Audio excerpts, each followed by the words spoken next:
गांव के किनारे एक पुराना फार्म हाउस था जिसे सब लोग पुरानी हवेली कहते थे। सालों से वह फार्म हाउस वीरान पड़ा था। बच्चे कहते थे वहां भूत रहते हैं और बड़े लोग भी बिना जरूरत उधर जाने से कतराते थे।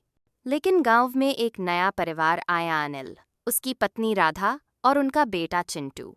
अनिल ने शहर की नौकरी छोड़कर गांव में सुकून भरी जिंदगी जीने का फैसला किया था। उसने वही पुराना फार्म हाउस खरीद लिया और उसकी मरम्मत शुरू कर दी।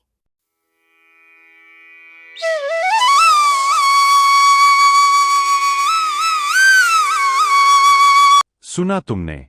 शहर से कोई आदमी आया है, वही पुरानी हवेली खरीद ली है। दो वो फार्म हाउस जहां वो हादसा हुआ था। नमस्ते, हम यही बसने आए हैं। हवेली में? हाँ, हवेली में। क्यों?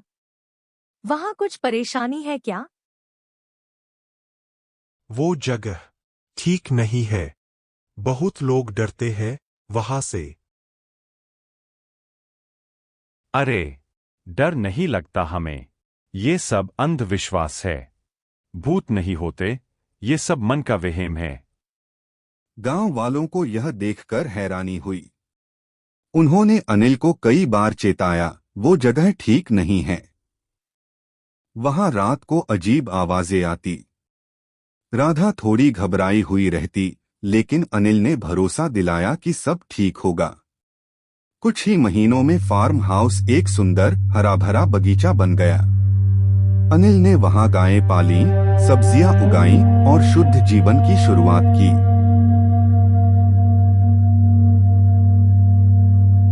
माँ, वो बाबा मुझे देख रहे थे। उन्होंने मुझे बुलाया।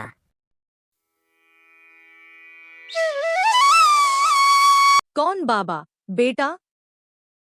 वही, पुराने कुएं के पास। एक रात चिंटू अचानक गायब हो गया। राधा चीख पड़ी। पूरी रात फार्म हाउस में उसकी तलाश हुई। आखिर में वे उसे फार्म हाउस के पीछे बने एक पुराने कुएं के पास बेसुध पाए।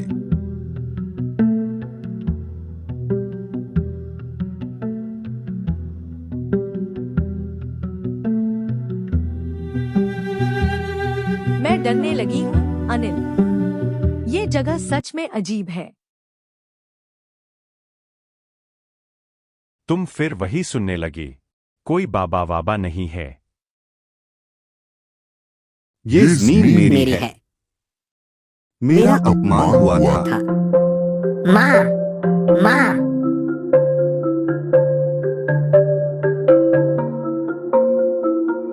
अनिल और राधा दौड़ते हैं और चिंटू को पकड़ते हैं।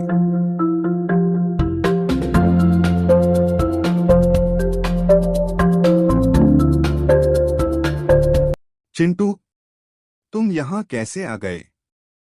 बाबा मुझे बुला रहे थे। जगह सच में अजीब है। अनिल, तुम फिर वही सुनने लगी। कोई बाबा वाबा नहीं है। अब अनिल भी घबरा गया। अगले दिन वह गांव के बुजुर्ग हरिदास जी के पास गया। हरिदास जी, कृपया बताइए, ये सब क्या हो रहा है? बहुत साल पहले वहां एक साधु रहा करता था। खेती करता, जानवरों से प्रेम करता, लेकिन गांव वालों ने उसे वहां से निकाल दिया। दुखी होकर उसने अपनी जान दे दी। तब से वो आत्मा भड़क रही है। अनिल ने उसी दिन फार्म हाउस के पास एक छोटा मंदिर बनवाया और उस साधु की आत्मा की शांति के लिए हवन करवाया। धीरे धीरे सब कुछ सामान्य होने लगा। अनिल ने उसी दिन फार्म हाउस के पास एक छोटा मंदिर बनवाया और उस साधु की आत्मा की शांति के लिए हवन करवाया। धीरे धीरे सब कुछ सामान्य होने लगा। आज वह फार्म हाउस गांव का सबसे सुंदर स्थान है। लोग वहां खेती करना सीखने आते हैं और हर सुबह मंदिर में घंटी बजती है। चिंटू अब बड़ा हो गया है और कहता है, बूढ़े बाबा अब मेरे दोस्त हैं। वो हमें आशीर्वाद देते हैं। शिक्षा। प्रकृति और भूमि का सम्मान करना चाहिए। अगर हम किसी की आत्मा को तकलीफ देंगे तो उसका असर हमारे जीवन पर भी पड़ेगा। लेकिन सच्चे दिल से की गई प्रार्थना और सद्भाव हर डर को दूर कर सकती है।